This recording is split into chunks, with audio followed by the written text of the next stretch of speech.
YS కుటుంబంలో చిచ్చు పెట్టడానికి జరుగుతున్నటువంటి రాజకీయాన్ని 3 దశాబ్దాలుగా చూశారు. రాజశేఖర రెడ్డి గారు బ్రతుకున్న సమయంలోనే జాతీయ పార్టీగా ఉన్నటువంటి కాంగ్రెస్ లోనే కొంతమంది పెద్ద తలకాయలు ఇక్కడ ఉన్నటువంటి చంద్రబాబు నాయుడుతో చేతులు కలిపి ఆ కుటుంబాన్ని విడదీయాలని చేస్తున్నటువంటి కుట్రలని కడప ప్రజలకేమీ కొత్త కాదు. రాజశేఖర రెడ్డి గారు చనిపోయిన తర్వాత ఇవాళ మీరు ఏదైతే సానుభూతి కోసం మాట్లాడుతున్నారో అదే వివేకానంద రెడ్డి గారు వైఎస్ కుటుంబం నుంచి పూర్తిగా డీవియేట్ అయ్యి ఆ రోజున ఒక మంత్రి పదవి కోసం కాంగ్రెస్ పార్టీతో చేతులు కలిపి జగన్మోహన్ రెడ్డి గారికి వ్యతిరేకంగా వైఎస్ బిడ్డలకు వ్యతిరేకంగా ఆ రోజున రాజకీయం చేసింది కడప ప్రజలు చూడలేదా? వైఎస్ వివేకానంద రెడ్డిని ఓడించడానికి ఎమ్మెల్సీ ఎన్నికల్లో మీరు పక్కన పెట్టుకుని మాట్లాడుతున్నటువంటి బీటెక్ రవి ఆ రోజు వైఎస్ వివేకాన్ని ఓడించడానికి ఎవరైతే ప్రయత్నం చేశారో వాళ్ళందరూ కూడా ఇవాళ మీతోటి కలిసి ప్రయాణం చేసే పరిస్థితి, మీ గురించి సానుభూతిగా మాట్లాడేటటువంటి పరిస్థితి కడప ప్రజలు ఎన్నాళ్లుగా చూస్తున్నారు. ఈ రాజకీయాన్ని నిటారుగా నిలబడుతున్నటువంటి నాయకత్వాన్ని వెన్ను విరగగొట్టాలని అటు వైఎస్ మీద ప్రయత్నం చేశారు, ఇటు వైఎస్ కొడుకు జగన్మోహన్ రెడ్డి గారి మీద ప్రయత్నం చేస్తున్నారు. కాకపోతే ఈసారి చంద్రబాబులో షర్మిల చిక్కుకోవటమే మా దురదృష్టం, చంద్రబాబు అదృష్టం. కాబట్టి ఈరోజు కడప మీద నిలబడి, కడప గడ్డ మీద నిలబడి హత్య రాజకీయాల గురించి లేకపోతే మరొక దాని గురించి ఎవరైనా ఎన్నికల్లో ఎందుకు పోటీ చేయాలనుకుంటారు? షర్మిల గారు ప్రజల సమస్యలు దాని మీద పరిష్కరిస్తాననేటటువంటి నమ్మకం ఉన్నవాళ్లు పోటీ చేయాలని అనుకుంటారు, పార్టీలు పెట్టాలని అనుకుంటారు, పార్టీలకు నాయకత్వం వహించాలనుకుంటారు. కానీ మీరు 2 విషయాలు చెప్తా ఉన్నారు. హంతకుడు హంతకుడు అని అవినాష్ రెడ్డి మీద ముద్ర వేస్తా ఉన్నారు. కేసు విచారణ అంటే మీకు కోర్టుల మీద నమ్మకం లేదు, చట్టాల మీద నమ్మకం లేదు, మీ బుర్రలో ఏది తోస్తే అదే తీర్పు, అదే విచారణ, మీరు కూడా శిక్ష కూడా మీరే వేయాలనేటటువంటి వైఖరి ఇది సరి అయిందేనా? కోర్టు విచారణలో జరుగుతున్నటువంటి విషయాలు, దానికి సంబంధించినటువంటి ఏమిటి అనేటటువంటిది దాని లోతులకు వెళితే ఈ ప్రెస్ మీట్ సరిపోదు. కానీ విచారణ పరిధిలో ఉన్నటువంటి ఒక అంశాన్ని తీసుకొచ్చి ఎన్నికల అంశంలో మార్చడంలో మీ రాజకీయం ఏమిటి? ఆ రోజున జగన్మోహన్ రెడ్డి గారికి వ్యతిరేకంగా, విజయమ్మ గారికి వ్యతిరేకంగా వైఎస్ వివేకాన్ని నిలపడంలో ఈ కూతురు సునీత, ఆ కుటుంబము ఆ రోజున ప్రోత్సహించింది నిజం కాదా? ఈ రోజున మీ స్వార్థ కారణాలతోటి మీరందరూ కూడా ఏకమయ్యి ఇవాళ ఒక స్క్రిప్ట్ ప్రకారం చంద్రబాబు లేకపోతే మరొకళ్ళో ఈ మాటలు మాట్లాడితే ప్రజలు ఉమ్మేస్తారు గనక మిమ్మల్ని పావులుగా మార్చుకుని ఈ రోజున ఇట్లాంటి మాటలు మాట్లాడించడం అనేటటువంటిది, మీరు పావులుగా మారడం అనేటటువంటి దురదృష్టకరం. ఎన్నికల్లో మీరు ఏమి సాధించాలని పోటీ చేస్తున్నారు? ఎవరైనా ఎన్నికల్లో నేను ఇది సాధించాలని పోటీ చేస్తున్నానని చెప్తారు. ఎవరు ఆఖరి కోరికల కోసమో లేకపోతే మరొకటి కోసమో కోర్టు పరిధిలో ఉన్నటువంటి అంశాలను తీసుకొచ్చి దీనికోసం నేను పోటీ చేస్తున్నానని ఎవరైనా ఇప్పటిదాకా మాట్లాడారా? అది కరెక్ట్ సమంజసమేనా? ఇవాళ మీరు ప్రత్యేక హోదా గురించి మాట్లాడుతున్నారు. కాంగ్రెస్ పార్టీ దోషి కాదా ప్రత్యేక హోదా ఏపీకి దక్కకపోవడానికి? విభజన చట్టంలో ప్రత్యేక హోదా పెట్టకుండా అసలు రాష్ట్రాన్ని విభజించడమే చాలా అన్యాయంగా, అంటే ఒక రాష్ట్రం గాలికి పోతే పోయింది, రాజకీయంగా తనకు ప్రయోజనాలు దక్కితే చాలని ఆ రోజు కాంగ్రెస్ పార్టీ భావించింది నిజం కాదా? ఆంధ్రప్రదేశ్ మీద ఒక కక్ష గట్టి కుయుక్తులతోటి, కుట్రలతోటి రాష్ట్రాన్ని గాలి కొదిలేసినటువంటి కాంగ్రెస్ పార్టీ విభజన చట్టంలో ప్రత్యేక హోదా పెట్టకుండా ఇప్పుడు హోదా జపంకి కాంగ్రెస్ పార్టీ మాట్లాడడం, మీరు దాన్ని నెత్తినెక్కించుకోవడం, రాజకీయాల కోసం అటు జాతీయ పార్టీగా ఉన్నటువంటి కాంగ్రెస్ పార్టీ, ఇక్కడ మీరు కూడా ఇవాళ రాజకీయం కోసం మాట్లాడుతున్నారు. కాంగ్రెస్ పార్టీ రాష్ట్రాన్ని చాలా అన్యాయం చేసిందని గతంలో మీరు మాట్లాడారు కదా. ఎందుకు యూటర్న్ తీసుకున్నారు? ఇప్పుడు దాని గురించి మీరు మాట్లాడరా? పబ్లిక్ లోకి వస్తే ఆ విషయాలు మాట్లాడరు. మీరు ఎన్ని విషయాల మీద యూటర్న్ తీసుకున్నారో దాని గురించి మాట్లాడరు. మీరు ప్రజలకు సంజాయిషి చెప్పాల్సినటువంటి చాలా ఉన్నాయి షర్మిల గారు. మీ వ్యక్తిగతమైనటువంటి ఎజెండాతోటి కోర్టుల పరిధిలో, విచారణ పరిధిలో ఉన్నటువంటి అంశాలని భూతద్దంలో చూపించి ప్రజల ముందు ఏదో మాట్లాడాలని చెప్పి ప్రయత్నిస్తున్నారు. కడప ప్రజలు అర్థం చేసుకుంటారు, కానీ బయట ఉన్నటువంటి వాళ్ళకి వాస్తవాలు చెప్పాలి గనక మేము మాట్లాడాల్సి వస్తుంది తప్ప కడప ప్రజల గురించి మాకు ఎటువంటి భయము, ఆందోళన లేదు. వాళ్ళు ఇట్లాంటి కుట్రల్ని ఎన్నో చూశారు. కాకపోతే స్వయంగా షర్మిల గారు కూడా ఈ కుట్రల్లో భాగం కావడం, పావుగా మారడం అనేటటువంటిది ప్రజలు జాలి పడుతున్నారు. కానీ ప్రజల ముందు పదే పదే మాట్లాడుతున్నారు కనుక కొన్ని విషయాలు మీరు సంజాయిషి చెప్పాల్సినటువంటి విషయాలు ఉన్నాయి. ఎప్పుడు దాడి చేయడం కాదు, ఎదురు దాడి చేయడం కాదు మీరు చేయాల్సింది. ప్రజల ముందు సంజాయిషి చెప్పాల్సినటువంటి కొన్ని విషయాలు ఉన్నాయి. అసలు తెలంగాణలో మీరు పార్టీ ఎందుకు పెట్టారు? ఎందుకు ఎత్తేసుకున్నారు? తెలంగాణలో పార్టీ పెట్టినప్పుడు మీరేం మాట్లాడారు? తెలంగాణనే నా గడ్డ అన్నారు. అవసరమైతే ఆంధ్రప్రదేశ్కు వ్యతిరేకంగా కూడా నీటి విషయంలో కొట్లాడతానని అన్నారు. తెలంగాణ ప్రజల కోసం, తెలంగాణ రాష్ట్రం కోసం ఆంధ్రప్రదేశ్ ప్రజలని కూడా పట్టించుకోను, ఆంధ్రప్రదేశ్కు నష్టం జరిగినా సరే తెలంగాణ కోసం ప్రాణమిస్తానని చెప్పి మాట్లాడారు.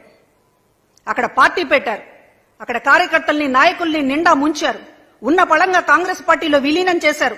కనీసం కాంగ్రెస్ పార్టీ మిమ్మల్ని చుట్టపు చూపుగానైనా ఎన్నికల ప్రచారంలో పాల్గొనని అడగలేదు. మీ దగ్గరకు వచ్చి ఒక కనీసం మీ సహకారం కోరలేదు.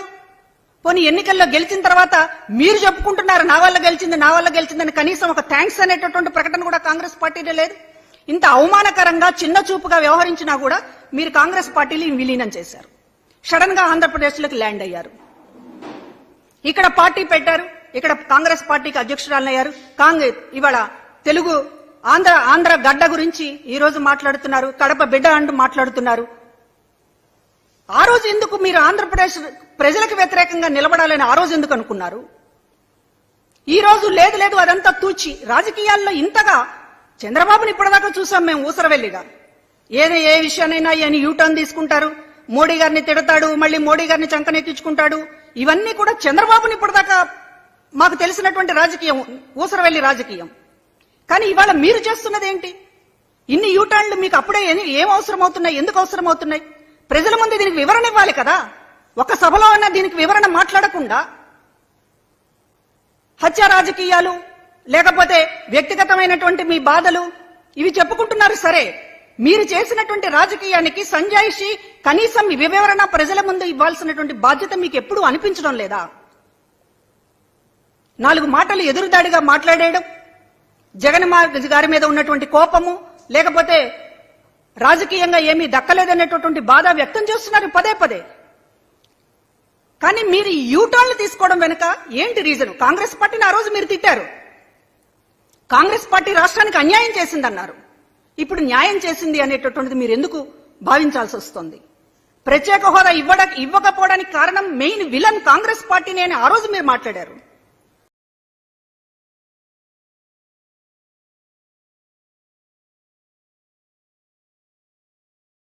కానీ ఇవాళ ప్రత్యేక హోదా రావాలంటే కాంగ్రెసే అని చెప్పి మాట్లాడుతున్నారు.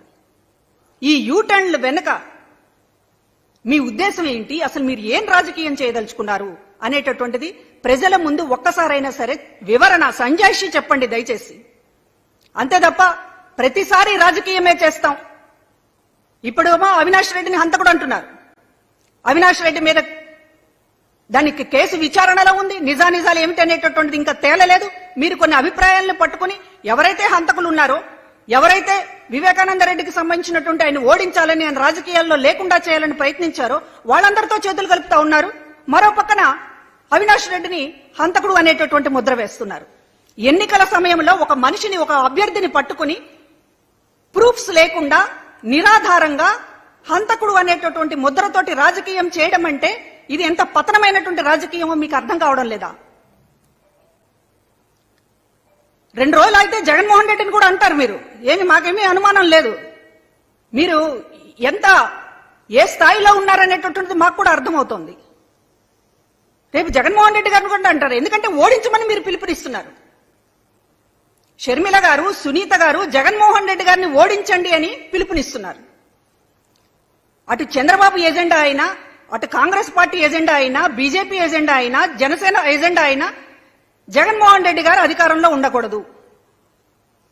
జగన్మోహన్ రెడ్డి గారిని ఓడించండి అనేటటువంటి ఏ కారణం లేకుండా, ఏ కారణం చెప్పకుండా, అసలు మీరు చేస్తున్నటువంటి రాజకీయం ఏంటో ప్రజల ముందు ఏ సంజాయిషి ఇవ్వకుండా జగన్మోహన్ రెడ్డిని ఓడించండి అని పిలుపునిస్తున్నారంటే మీ ఎజెండా ఏంటో ప్రజలకు తెలియడం లేదా? వీళ్ళందరి ఆశయం జగన్మోహన్ రెడ్డి గారిని ఓడించడం అనేటటువంటిది. ఇవాళ దానికి జతగట్టి మీరు జగన్మోహన్ రెడ్డి గారిని ఓడించండి అనేటటువంటిది న్యాయమైన డిమాండ్ అనిపించడానికి రేపు ఆయన్ని కూడా హంతకుడు అంటారు మీరు. అందులో అనుమానం ఏం లేదు. 2 రోజులు ఆగితే అదే మీ నోటి నుంచి వచ్చేటటువంటి మాట. కానీ ఈ రోజున మీరు ప్రజల ముందు చెప్పాల్సినటువంటి విషయాలు ఉన్నాయి. దాన్ని బిడ్డగా నేను ఈ రాష్ట్రాన్ని బాగు చేయడానికి వచ్చాననేటటువంటి మాట్లాడుతూ ఉన్నారు. ఈరోజు వైఎస్ రాజశేఖర రెడ్డి గారి బిడ్డ చేస్తున్నటువంటి రాజకీయం చూసి నిజంగా అభిమానులు చాలా బాధపడుతూ ఉన్నారు. రాజశేఖర రెడ్డి గారి పేరు ఈ రోజు నిలబడి ఉందంటే కాంగ్రెస్ పార్టీ పుణ్యం కాదు. రాజశేఖర రెడ్డి గారి తరువాత 15 ఏళ్ల తర్వాత కూడా ఈ రోజు రాజశేఖర రెడ్డి గారిని గుర్తు పెట్టుకుంటున్నారు అంటే అది ఆయన కొడుకు జగన్మోహన్ రెడ్డి గారిని ఆయన పేరును నిలబెట్టినటువంటి పద్ధతి. ఒక పార్టీని పెట్టడమే కాకుండా కాంగ్రెస్ పార్టీ లాంటి ధీటుగా ఎదుర్కొని రాజశేఖర రెడ్డి గారు 2 అడుగులు వేస్తే జగన్మోహన్ రెడ్డి గారు 4 అడుగులు ముందుకేశారు అనేటటువంటిది, ఆ పేరుని, ఆ విగ్రహాన్ని ఈ రోజున ప్రజల మనసుల్లో చిరస్థాయిది, ఆ పేరుని, ఆ విగ్రహాన్ని ఈ రోజున ప్రజల మనసుల్లో చిరస్థాయిగా నిలిచింది అంటే దానికి కారణం జగన్మోహన్ రెడ్డి గారు తప్ప మీరు చేస్తున్నటువంటి రాజకీయం కాదు. మీరు చేస్తున్నటువంటి రాజకీయం రాజశేఖర రెడ్డి గారికి తలవంపులు తెచ్చేటటువంటి విధంగా ఉంది. రాష్ట్రాన్ని అసలు ఆంధ్రప్రదేశ్ అంటేనే గిట్టనటువంటి పార్టీ ఈ రోజున కాంగ్రెస్ పార్టీ. ఆంధ్రప్రదేశ్ పోతే పోయింది అనుకున్నారు కాంగ్రెస్ పార్టీ. ఈ రాష్ట్రం పోతే ఏంటి, తెలంగాణలో మన రాజకీయం ఉంటే చాలు అనేటటువంటి దానితో రాష్ట్రాన్ని అడ్డంగా విభజించి కనీసం ప్రత్యేక హోదాకి సంబంధించి కూడా విభజన చట్టంలో పెట్టాలి అనేటటువంటిది కూడా కాంగ్రెస్ పార్టీ పూర్తిగా మర్చిపోయి కాదు, విస్మరించి కావాలనే ఈ రాష్ట్రం బాగుపడకూడదనేటటువంటి ఒక కక్ష కట్టినటువంటి పార్టీకి ఇవాళ నాయకులుగా షర్మిల గారు మాట్లాడుతున్నటువంటి పద్ధతి అత్యంత బాధాకరంగా ఉంది. అంటే రాజకీయాల కోసం మీరు ఏమైనా చేస్తారా? ఆంధ్రప్రదేశ్ ప్రజలకు కూడా వ్యతిరేకంగా మాట్లాడడానికి సిద్ధమై ఈ రోజు ప్రత్యేక హోదా జపం చేస్తా ఉన్నారు. గురించి కాంగ్రెస్ పార్టీ గొప్పదనాన్ని గురించి మీరు మాట్లాడుతుంటే నిజంగా చాలా మంది గుండె ముక్కలైపోయింది. రాజశేఖర రెడ్డి గారిని ఎఫ్ఐఆర్ లో పెట్టినటువంటి పార్టీ, చార్జ్ షీట్ లో పెట్టినటువంటి పార్టీ, ఆయన చనిపోయిన తర్వాత చార్జ్ షీట్ లో ఒక నిందితుడిగా, ఒక అవినీతి పరుడుగా కాంగ్రెస్ పార్టీ రాజశేఖర రెడ్డి గారిని చిత్రించేటటువంటి ప్రయత్నం చేసినటువంటి పార్టీ. జగన్మోహన్ రెడ్డి గారిని 16 నెలల పాటు జైల్లో ఉండి కనీసం బెయిల్ కూడా పొందకూడదు అని ఎక్కడా కూడా దేశంలో ఎవరు కూడా అన్ని నెలల పాటు జైల్లో ఉన్నటువంటి పరిస్థితి లేదు. బెయిల్ అనేటటువంటి ఒక హక్కుగా అందరికీ వచ్చేటటువంటి పరిస్థితి. కానీ 16 నెలల తర్వాత కూడా జగన్మోహన్ రెడ్డి గారు బయటికి రాకూడదని ఉచ్చు పనినటువంటి కాంగ్రెస్ పార్టీ, ఇవాళ ఆ కాంగ్రెస్ పార్టీ మీకు గొప్పదిగా రాష్ట్రానికి అన్యాయం చేసిన పార్టీ, వైఎస్ కుటుంబానికి అన్యాయం చేసిన పార్టీ, సాక్షాత్తు వైఎస్ రాజశేఖర రెడ్డి గారిని నిందితుడిగా చేర్చినటువంటి పార్టీని మీరు సమాధి దగ్గర పొగుడుతూ అభ్యర్థుల్ని ప్రకటిస్తూ ఉంటే నిజానికి ఊసరవెల్లి కూడా సిగ్గుపడుతోంది షర్మిల గారు మిమ్మల్ని చూసి. మీరు క్లారిటీగా మీరు చెప్పాల్సినటువంటి విషయాలు ఉన్నాయి. మాట్లాడితే మైకు ముందు 4 తిట్లు తిట్టడం, జగన్మోహన్ రెడ్డి గారి మీద ద్వేషాన్ని వెళ్ళగక్కడం తప్ప మీరు ఎందుకు రాజకీయాన్ని ఇన్ని యూటర్న్లు తీసుకున్నారు? ఎందుకు మీరు ఊసరవెల్లిలా ప్రతి అడుగులోనూ మాట మారుస్తూ ఉన్నారు? తెలంగాణలో ఏం ఆశించి వెళ్లారు? ఎందుకు అక్కడ ప్యాకప్ చేసుకున్నారు? ఇక్కడ ఎందుకు పార్టీని ఓపెన్ చేశారు? ఇవాళ ప్రత్యేక హోదాకి సంబంధించి మాట్లాడేటటువంటి అర్హత కాంగ్రెస్ పార్టీకి ఉందా? గతంలో మీరు కాంగ్రెస్ పార్టీని తిట్టినటువంటి మాటలకు వివరణ ఏంటి? ఇవన్నీ మాట్లాడకుండా హంతకులు, హత్య రాజకీయాలు, చిన్నాన్న ఆఖరి కోరికలు ఇవి కాదండి ఎన్నికల్లో మాట్లాడాల్సింది. ఎన్నికల్లో మీరు కడప ప్రజలకు ఏం న్యాయం చేస్తారో మాట్లాడండి. ఎన్నికల్లో కాంగ్రెస్ పార్టీకి సంబంధించినటువంటి ద్రోహాన్ని మీరు క్షమాపణ చెప్పి ముందుకు కదులుతున్నారా, లేకపోతే ఏ రకంగా దాన్ని ఆ నష్టాన్ని పూడుస్తున్నారనేటటువంటిది సమాధానం చెప్పకుండా మీరు గాని, మీ పార్టీ జాతీయ నాయకులు గాని చాలా విషయాలు ఆంధ్రప్రదేశ్కి సమాధానం చెప్పాల్సినటువంటి విషయాలు ఉన్నాయి. వాటిని మీరు దాటుకుని మీరు ఎంపీ కావాలనో లేకపోతే మరొకటనో వెళ్ళాలంటే కుదరదు. కాంగ్రెస్ పార్టీ ఇక్కడ దోషి. ఆంధ్రప్రదేశ్ ప్రజల ముందు కాంగ్రెస్ పార్టీ దోషి. ఆ దోషికి సంబంధించినటువంటి ఆ పాత్రకి సంబంధించినటువంటి విషయాలు ఇక్కడ చర్చనీయాంశం కావాల్సిందే. దాన్ని తప్పించుకుని మీరు కడప లేకపోతే కడప రాజకీయము, హంతక రాజకీయము ఇది మాట్లాడాలంటే అది జరగని పని షర్మిల గారు. కాబట్టి మీరు ప్రజల ముందు సంధిస్తున్నటువంటి విజ్ఞప్తి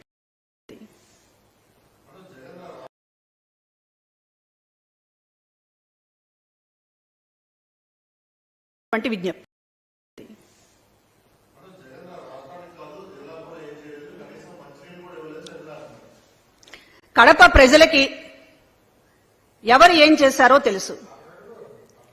ఈ రోజున చెయ్యకపోతే రాష్ట్రంలో మొత్తం కూడా స్థానిక సంస్థల ఎన్నికల నుంచి ఇప్పటిదాకా కూడా వేలాది మంది ప్రజల అభిమానాన్ని చూరగొంటున్నటువంటి నాయకుడిగా జగన్మోహన్ రెడ్డి గారు ఇవాళ చరిత్రలో నిలిచిపోతున్నారు.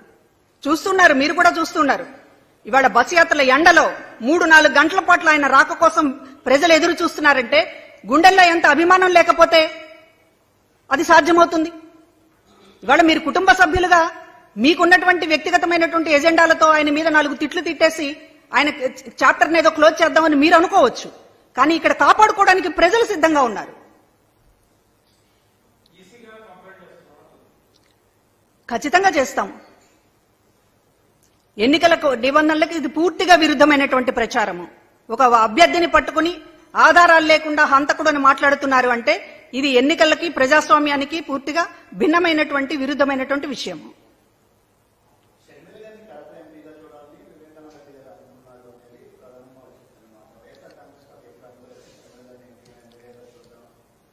ఇప్పుడు ఆవిడే షర్మిల గారు ఒక ఇంటర్వ్యూలో గతంలో చెప్పారు, వైఎస్ రాజశేఖర రెడ్డి గారికి నాన్నకి నేను రాజకీయాల్లోకి రావడం ఇష్టం లేదు, రాజకీయాలకు నన్ను దూరంగా ఉంచాలని నాన్న కోరుకునేవారు అని. నాన్న రాజకీయాలకి దూరంగా ఉండాలని రాజశేఖర రెడ్డి గారు కోరుకున్నారు, చిన్నాన్నేమో ఈవిడ ఎంపీ కావాలని కోరుకున్నారు. ఇంత విరుద్ధమైనటువంటి కోరికలు అంటే నాన్నని గౌరవిస్తారా, చిన్నాన్నని గౌరవిస్తారా? ఏంటి రాజకీయం?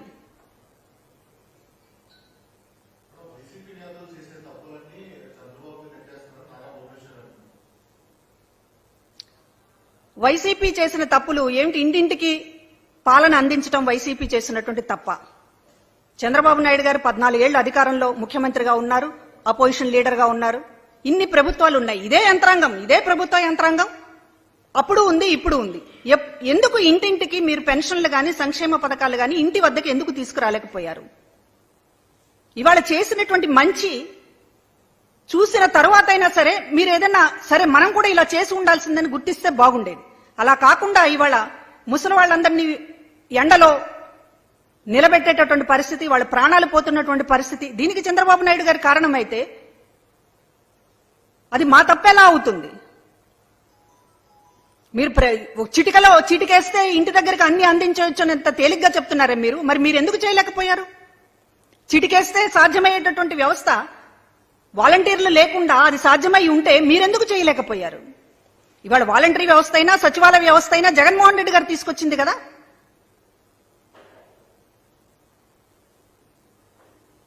ఇంకా